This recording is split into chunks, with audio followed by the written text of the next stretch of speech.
Hello YouTube and welcome back. This is going to be a quick video about my experience visiting Gibson Garage at Nashville, Tennessee. I just came back a couple days ago. I went to Nashville to see Blackberry Smoke at the Ryman Theater, and it was just a phenomenal show. I'm a huge fan, and just what a great show, great band. So anyway, so next day there was, because the few blocks away, the Gibson Garage was just where I stayed, was just not, a couple blocks away. And I thought, wow, that's pretty cool, because it was on my bucket list, because I did know about the place in London. I did see there's a bunch of videos on YouTube, and it's huge and beautiful. There's a lounge downstairs in London, and I'm like, wow, that's probably only two in the world. And in Nashville, like, wow, I gotta see it. So I took my wife along. We went on Saturday because they closed on Sundays, and went on Saturday, and it was interesting experience. So I wanted to share with you quick before you watch the whole video. There's probably 5-6 minutes video after I shut up. You guys watch it, and it's taken with a cell phone. It's maybe not the highest quality, but you'll get an idea. And overall, it's a beautifully designed. You see all this carousel, all the beautiful guitars on the top moving, and the only thing is you can't really touch them. So, just a kind of a decoration. All the salespersons extremely. It was super crowded. It was so crowded. There was a lot of tourists. The whole Nashville right now just overrun with tourists, and there's a lot of shows, and I totally understand. But this one didn't strike me as a store for musicians. The whole concept of the store was just come and play, but didn't see any plugged-in guitars. I first of all, I went on Epiphone, and Epiphone guitars was kind of you can actually pick one up, and there was not many benches, but I couldn't find the cable to plug it in the amp. And once I found it, I realized that those amps are not really working properly, because they look like they've been altered, so you can only hear them through the headphones. So they give you, sort of like this one, headphones, and that's only where you can play them, which is totally different experience. And I understand probably they don't want people, play Smoke on the Water all the time. I have no clue, but I don't have issue with that. So, and there was music blasting from the speakers, just some kind of like a pre-recorded. And when I went to Gibson's, they had like a Kramer guitars. And when I went to Gibson's, there was every one of them were pretty much locked down. You had to go ask salesperson to get it for you.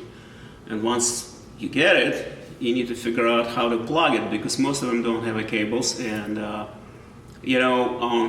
there was one guy, it's actually on this video, we'll see later, he was trying to plug it, doesn't work, and he called, we both found the salesperson, we asked him to plug it in.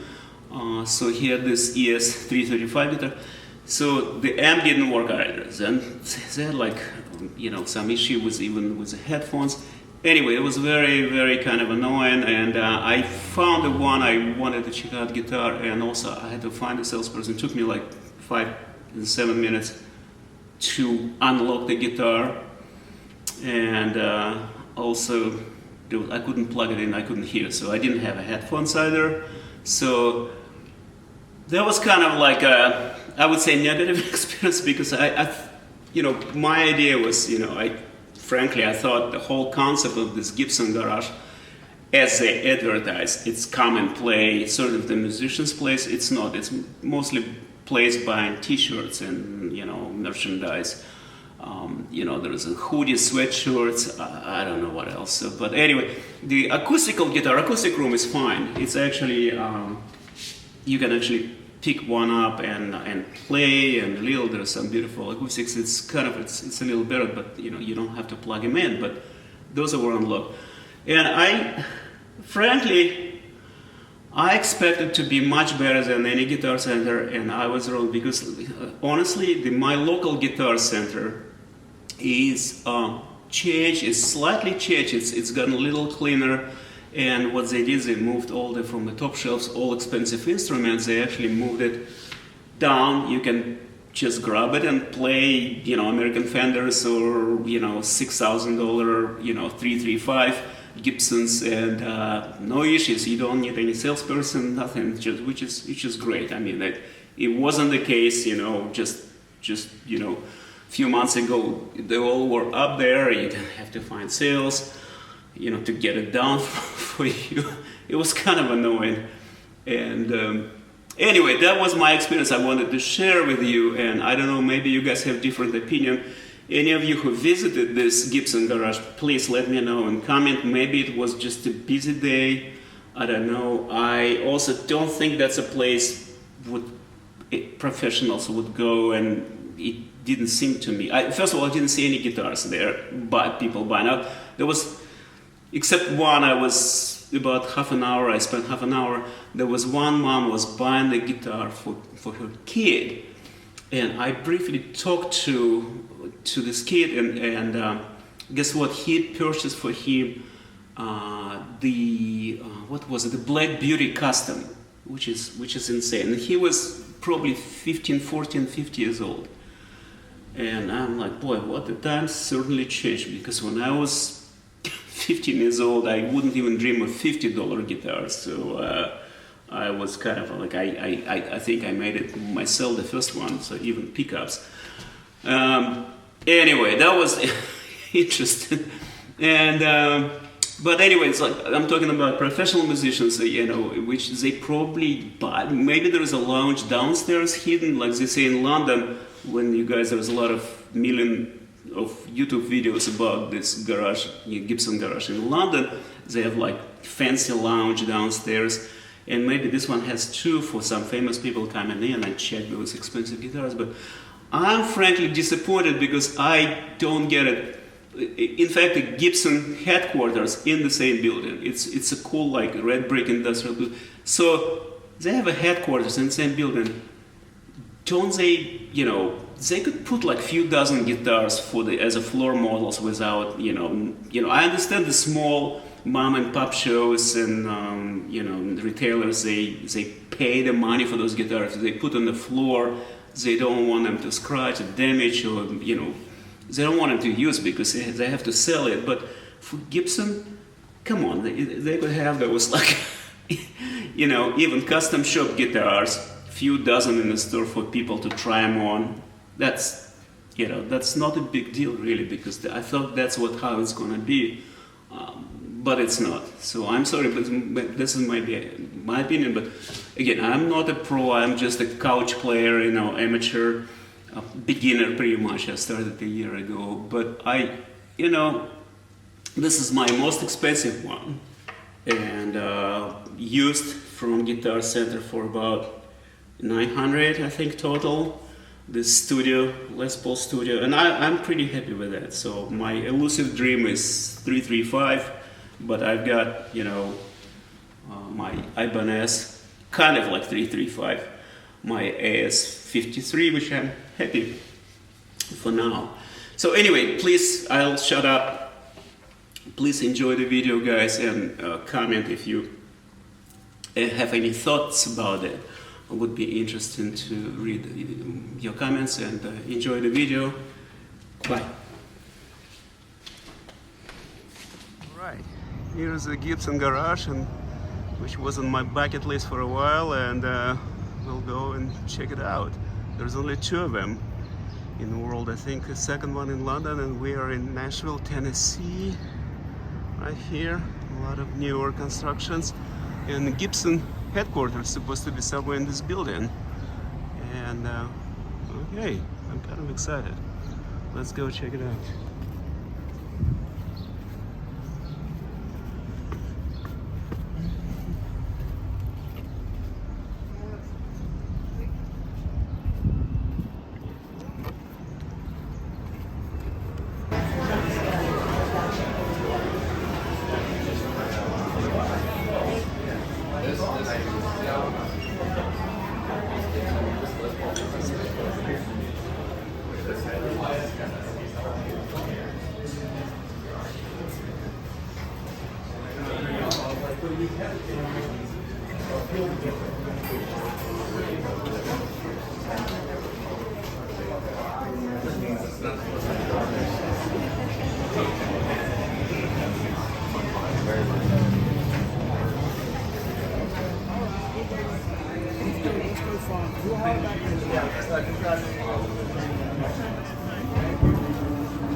Alright, here's Epiphones.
These are all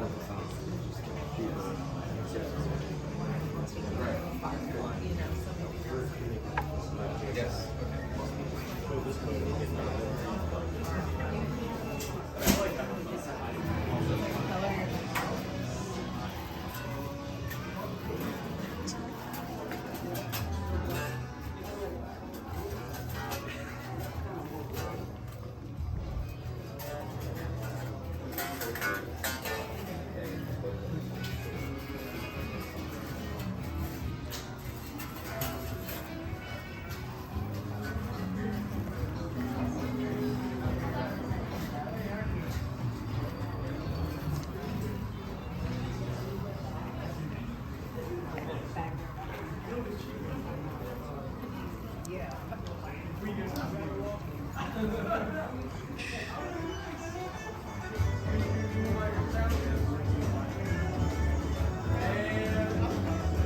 Alright, so all the Gibson guitars, unfortunately, they locked down here, and just talked to the guy, and I can't really grab and play, so I have to ask for, salesperson to unlock this, like this thing, in order to grab the. It looks like the amps sort of altered. You can't really play any loud music, and not even with headphones. This guy is having trouble to get a volume. I'm kind of disappointed because he can't really grab and play anything. You have to ask for assistance here.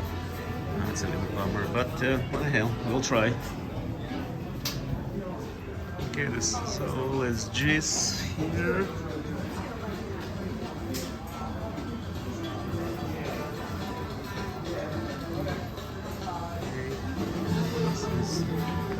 Firebirds and ES335s.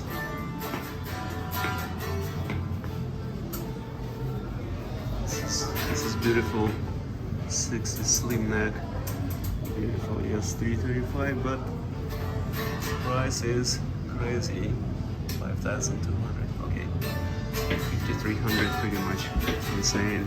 Wow, nice guitar though.